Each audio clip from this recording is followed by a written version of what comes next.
make it real. You all ready for this? Dun dun dun dun dun. No. Y'all, just stop. This is a sham. Welcome to DBL. Happy Thursday, everybody. How we feeling? It sounded like you were about to say Friday. No. I knew it was Thursday. I was hoping it's Friday. I'm looking forward to Friday, but One more get through slate. Thursday. One I'm more not slate. one guy who like to rush to the end of the week. Neither am I. I want to enjoy each day. You know what I mean? I got Below Deck on Monday. I watched it I'm Tuesday. excited for that. I'm really into that now, actually. Right? So I don't know why, but I kind of do my days by what's on television. That's a very Yes. Buddhist way of doing it. Buddhist? Yeah, you live in the days, you live in the moment. Oh, all right. Buddhism is based on Below Deck. Correct. The Dalai Lama makes an appearance next week. Next week. Yeah. All right, so let's get to it, guys. The star of the new Batgirl movie is speaking out after Warner Brothers pulled the plug on the film. It cost between $70 and $90 million, making it the most expensive movie never to see the light of day. Actress Leslie Grace shared some of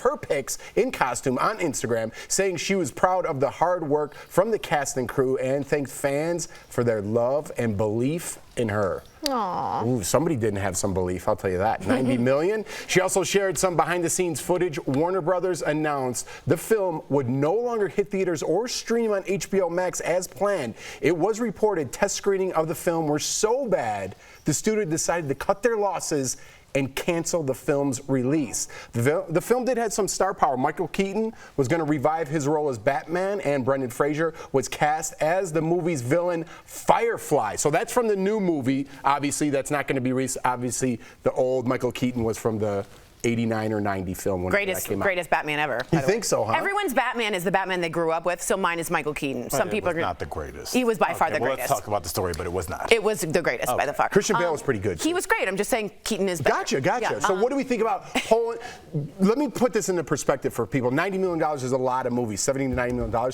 but they can use it as a tax write-off because it says here that they're going to put in 30 to 50 to market it. Yeah, I mean, think about when you go to the premieres and they've got to fly all the cast, the crew, all the junkets they put on. It is so expensive.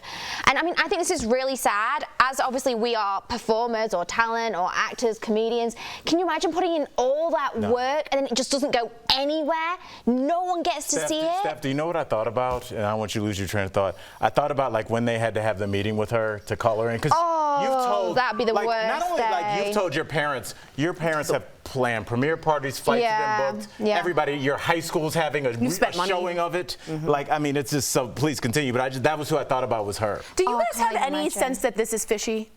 What do you how? mean? Meaning, $100 million and you're going to can it and not even try to put it on streaming? But what if it's... Yeah, but they don't want to even market it, which I think is really nuts. I know they've put out really bad bangers before. It seems like a lot of money to lose. But it's just, we're in the age of the internet and memes. Maybe. And if you put out garbage, it's like not going to be Sonic like, the Hedgehog, remember that? They changed the hedgehog. Exactly. Yeah. Like they're not going to, or Cats, remember? Cats was really bad. I mean, there's no excusing that. straight Let me ask you guys this. Do you think they would have done this to Cats had this had been a concept? Because there must have been some poor screenings of that as well. This isn't Cats, right? This is a series that's been going on forever. Right. And if you put a stinker out there, you're not just they ruining don't one want movie like Cats. You might be ruining a franchise. So is it better to cut your losses, take that, use it against your expenses, right? It's 70 to 90 million. You don't have to put another 30 to 50 into it. Yeah. But how many people that are so jealous of this girl that she got that part as Catwoman she are like, still gets paid.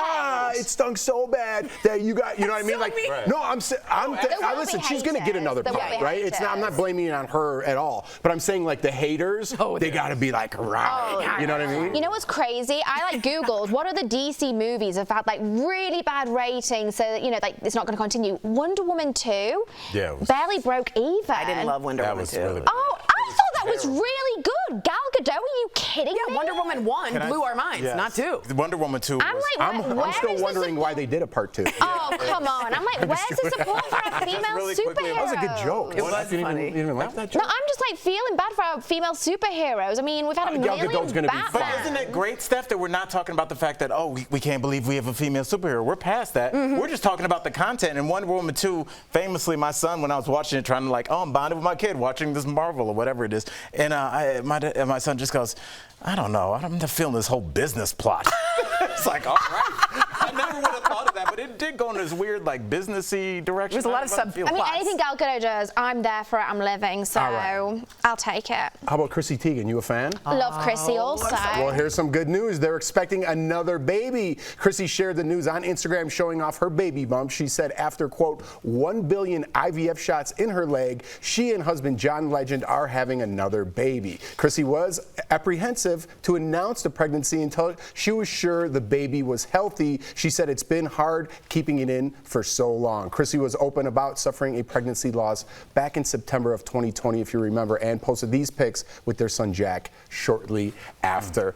Yeah, just quickly, I'm happy for the couple, and I think it's very important to make sure everything's going right. So many things, so many complications, right, Al, can happen, and then to be in the spotlight like that and then lose a baby, you know, even if it's well wishes, it's just every day weighing on your mind. So I hope everything continues to go well for them and a healthy baby. Absolutely. You know, I was telling a friend of mine the other day, it's so interesting how we just go, yep, had a baby, 10 fingers, 10 toes, we're good to go. Like, do you guys understand all the things that can go wrong with just the human body where you can still live with it, but you have like significant physical issues? The fact that somebody is born and they are able to thrive and live is not a slam dunk. And the fact that she was so open about saying, even with all the means that we have, and even we're two young, healthy people, this still happens to everybody all the time. So I just hope we look at this and realize like how special it is when a person is born and is able to thrive. I agree. I just want to say the details on that for anyone who's miscarried.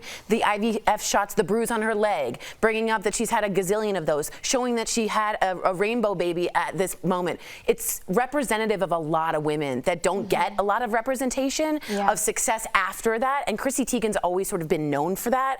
I'm very happy. And she said every time I left the doctor's office, I'd say, I'm going to post it. And then she says, I'm too nervous, just like you said. Yeah. And in Judaism, they think you have to tie a red ribbon. There's all these superstitions you never announce. Don't say the name. The angel of death might come and get the wrong one. Yeah, because you don't decorate even or buy a crib, do you? Do not. Until the last moment. Until the very last second. So I get wanting to keep that safe. I think like she's so transparent, and so many women feel like almost shame or guilt, or if they lose a baby or they miscarry, they feel like it's somehow their fault. And I think it's so beautiful that she shared her, and she was so open with her experience and the struggle of getting back there. I agree. Because so many people feel as though like, what have I done wrong? It must be something wrong with me.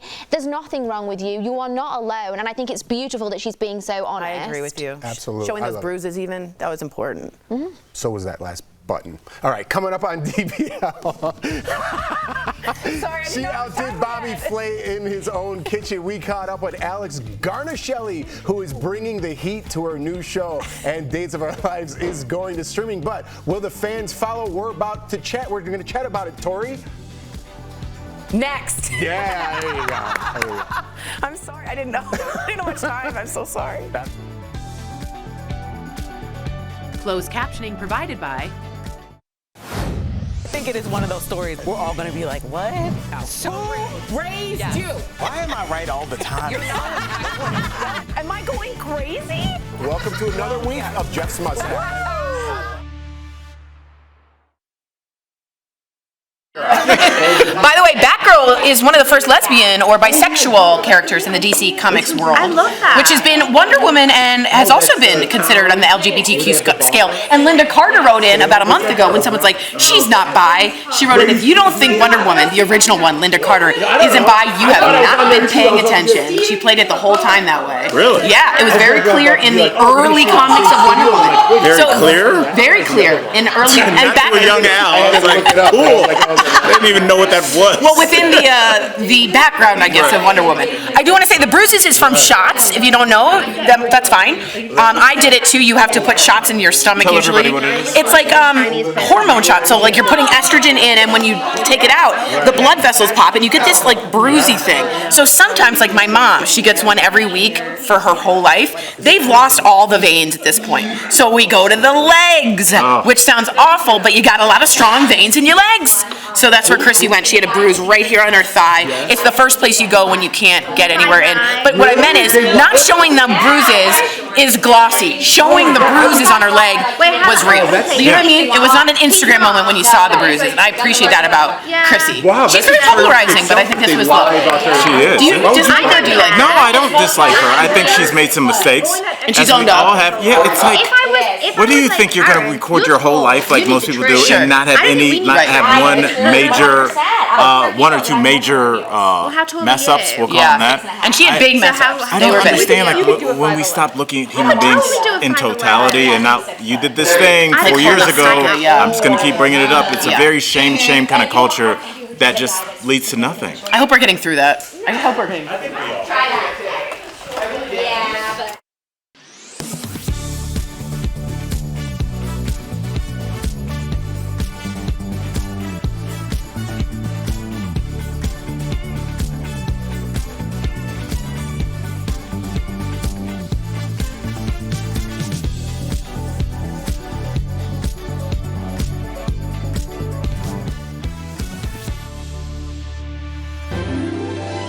like sands through the hourglass, so are the days of our lives.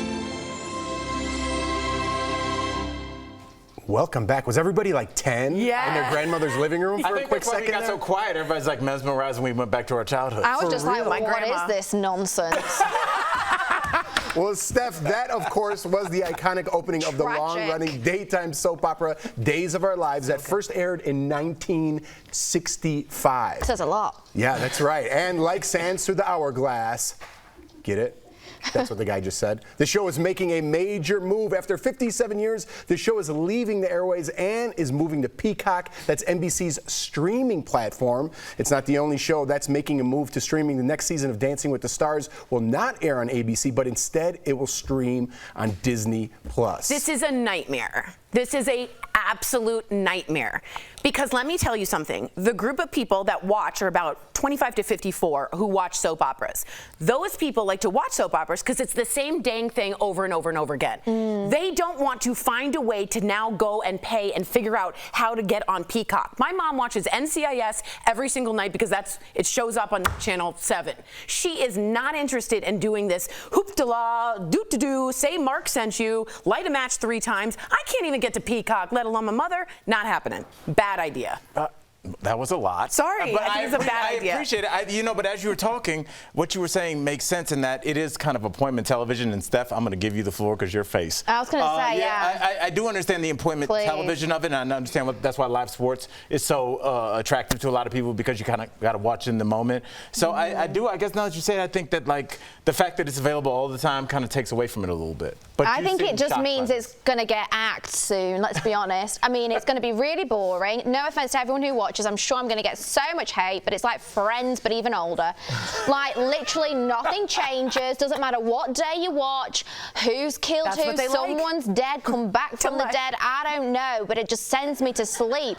So I'm glad that it's moving to make space for something better because we need freshness, we need newness. But some people are going to say we need tradition, we need the sameness. It's been that 57 helps. years. Yeah, and you know what? That has kept them at 4 o'clock every day really Well, that's why they can repeat all 57 years on their streaming app to their heart's content and free up a bit of space for a new Game of Thrones or Stranger Things or something riveting that's going to give me life. But the older people aren't going to go to streaming. That's that age group will not it won't translate. What if they pick up a whole different audience? They won't. They're not going to. They're weaning that's the end of that conversation. That's the way Tori ends every conversation. It's not going to happen. They're not going to get into soap operas. It's going to be cheap as chips for that streaming services to like pick up that because it's the trash that nobody wants. I'm sorry, people are going to watch it. It is the lowest rated soap on daytime television. It's got terrible ratings. The story's the same. People can happily re-watch 57 years of their favorite everyday story and watch it at their own. But how about that? What if I think this is a great like gift for Christmas or something to get your grandmother or your mother something like a it's $5. Some of them, not Netflix, they've really raised their prices. But some of these other streaming services are really reasonable. $5.99. Sure. Hey, listen, Ma, here's what you can do. I'm going to show you how to use this real fast, right? Get it. I agree. No, yes, you will get it. No, they won't.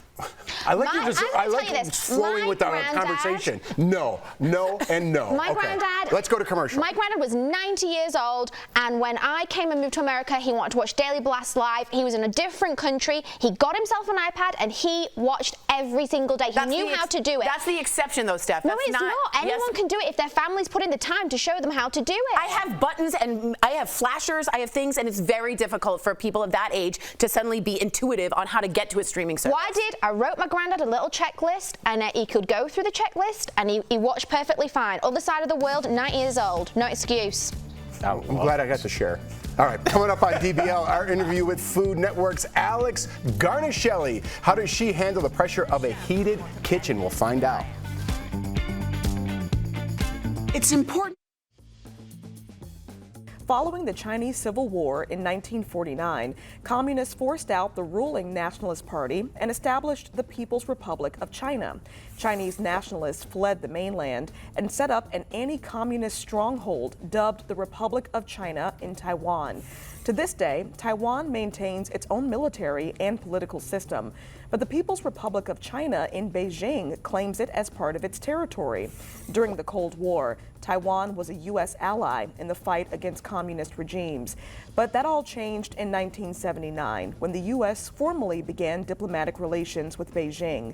Since then, official U.S. policy has been the One China policy, recognizing the People's Republic of China as the sole Chinese state. Any official statements or actions that imply China and Taiwan are two separate countries could escalate tensions on the international stage. Could inflation kill the ice cream truck? Let's connect the dots. Nothing says summer like hearing that cheerful tune coming down the street. But according to the New York Times, inflation is taking a big bite out of ice cream truck profits. Although fuel prices are falling, diesel gas for trucks still well above $5 here in North Carolina. Compare that to about $3.13 a year ago. But there's more than just high gas prices. Vanilla ice cream and a box of sprinkles cost nearly double what it did a year ago. And inflation isn't the only trend taking a bite out of profits. Changing tastes are also taking a toll. People looking for a convenient sweet treat can now turn to food delivery apps. All this adds up to ice cream trucks disappearing faster than a snow cone in summer. And that is connecting the dots. Are you skeptical of headlines and what you see on social media? We are too. The Verify newsletter answers your questions, clarifies what's true and false, and even includes a daily fun fact. Go to verifythis.com/email. Welcome back to DBL. She is one of the most feared and accomplished competition chefs in America. She's also the host of Supermarket Stakeout, a judge on Chopped, and a co-host on The Kitchen.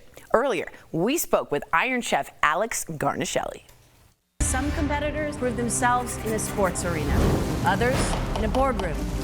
This is where I prove myself.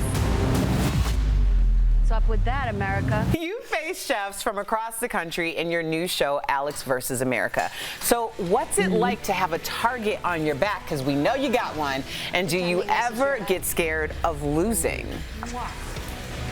I am always scared of losing, and I always want to win. It's terrible. You know, I will race someone to the end of the block and try to trip them so that I can win. I have that in my nature. So there's that. But that said, you know, it's hard because on Alex vs. America, I have a lot of chefs from around the country that are experts in a particular thing, and they come with that advantage. And I learn a lot about food and about, you know, looking into the mind of a chef. Wow. The other part of the show is that we explore, you know, how competition can be really gritty, how, you know, I burn stuff, I drop stuff, I cut my finger, I don't always win. All that being said, I love all the chefs and I think they're great and I wish them the best and I want to win every time. Ooh. Questions? Ooh. I love it. Speaking of chefs and competition, you've beaten Bobby Flay in his own kitchen. Yeah, you have. So what's the biggest mistake that the chefs who compete against you make, in your opinion? I feel like, you know, the obvious answer would be something culinary, like they always overcook the chicken or something. But to be honest, I think the real answer is more subtle. And that is one that I've suffered from many times myself. It's just simply not having enough confidence and not organizing that confidence to win. I think that's true of a lot of athletic events. I think that's true of people sitting at their desks at the office about to have a meeting with their boss. I think it's true when you're elbowing someone out of the way to get the last avocado at the grocery store. It's a matter of organizing your thoughts and really believing that you can do it. And if you don't, you know, then maybe I can crack the door open and sneak in. Ooh, I think you have a kindred spirit in Jeff. I like it. Listen, I like the fieriness. I like it. And that wasn't a cooking pun either. But this is, things get heated literally on the show. So I got to know, how is your smack talk game? It seems pretty good, but how is it in the kitchen? You know, that's a great question. I am a big fan, honestly, and you may be like, oh, come on. I'm a really big fan of letting the food talk the smack. So if chefs are talking smack, I've done it. Every chef has done it. It's just part of the sort of nerves and bravado. You can find a chef who's really humble, who just gets nervous and under the pressure just may say some stuff and then, you know, why did I say that? So honestly, yeah, I can do it. And I have fallen prey to the temptation. But for the most part, I like to say, let's let the celery do the talking, shall we? Let's let celery have a moment.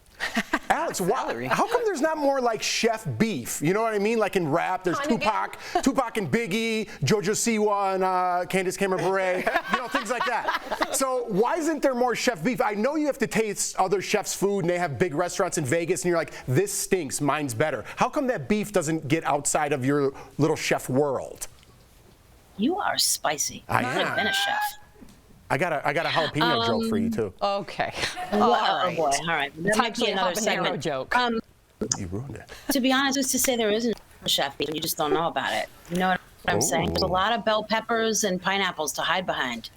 I think that there are. I think there are grudges. I think people, you know, compete. They lose. They don't remember necessarily what happened in the moment, but they carry that sort of, wow, I lost. You can catch episodes of Alex versus America now on Food Network and Discovery Plus. Alex, what a pleasure. Thank you so much for joining us. We'll be right back. Promotional consideration is brought to you by... The monthly fees keep adding up. First, it was Netflix and Spotify. Now it's your car? That's the claim made in this tweet with more than 225,000 likes that BMW will soon require drivers to pay $18 a month just to use the heated seats that are already installed in the car. So let's verify.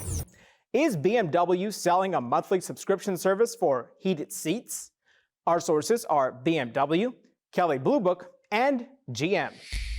BMW offers a platform called Connected Drive for its vehicles, and it's a little different in each country where BMW sells cars. In the US, it's a subscription package for software. Drivers pay $50 annually to access Connected Drive and get things like the ability to unlock your car doors with your phone and sync with Amazon Alexa. In other countries, BMW began adding new features in mid-July to its Connected Drive platform that owners can access for additional fees. In Korea, owners can pay the equivalent of $50 a month to use both high beam assisted and driving assistant features. In Malaysia, Japan, South Africa, and parts of Europe, BMW added a subscription fee to use the heated seats. Drivers can pay the equivalent of $18 a month to unlock access to the heated seats or $415 to use them permanently. BMW said a heated seat subscription is not currently available in the US and said, quote, if a vehicle is initially ordered with heated seats, that option will remain fully operational for the life of the vehicle. So, yes, BMW is selling a monthly subscription service for heated seats, but not in the US. It's currently offered in a few other countries. Kelley Blue Book says automakers have been talking a lot about charging subscription fees for features recently. BMW isn't the only car maker offering some kind of subscription service either. GM has offered its OnStar navigation and emergency services as a monthly subscription since 1995. GM told investors that it earns $2 billion a year in subscriptions and expects that will jump to $25 billion by 2030. Tesla also has multiple subscription options for added features. With your Verify, I'm Brandon Lewis. A new school year means one thing, the return of those early alarm clocks. Let's connect the dots. Sleep experts say now is the time to start getting your kids used to waking up early. That's because younger kids usually need 10 to 11 hours of sleep each night to have the best performance in school. Teens need about 9 hours. Experts recommend you gradually adjust wake-up times over the next few days, moving up 15 to 30 minutes earlier every other day. This is also a good time to start what experts call good sleep hygiene habits. That means turning off electronics 30 minutes before bed, no soda or caffeinated drinks at dinner, and maybe even think about moving dinner time up. And finally, try to find some relaxing activities for your kids to enjoy before bed. Things like a warm bath or reading a book can help kids and even you unwind. And that is Connecting the Dots.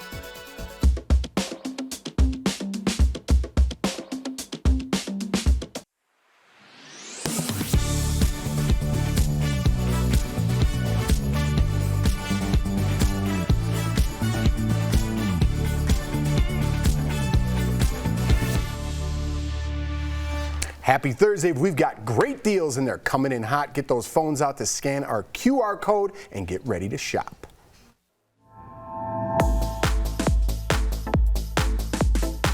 Steph, what do you have for us today?